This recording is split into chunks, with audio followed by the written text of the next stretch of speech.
Togo.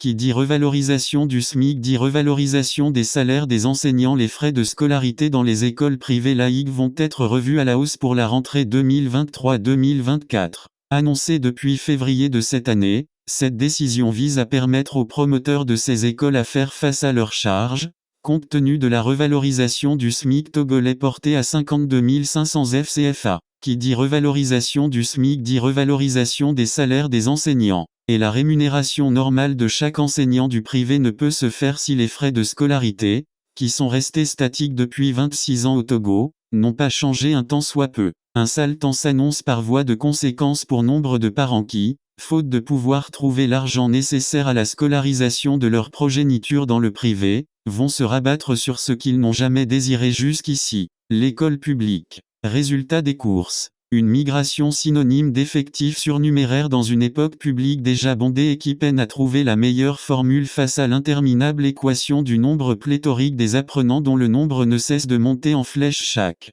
année. On n'oubliera pas que l'école privée a toujours joué sa partition d'école alternative dans la mesure où il manque cruellement d'écoles publiques dans les 5 régions du pays. La voir maintenant face au défi d'augmentation de l'écolage ne va rien arranger. La construction de 30 000 salles de classe, qui a pour objectif d'augmenter les capacités d'accueil en milieu scolaire sur l'ensemble du territoire ne fera pas évidemment office de solution. Alors que faire ? L'État serait bien inspiré de subventionner les promoteurs des établissements privés ayant reçu l'agrément avant d'ouvrir une école.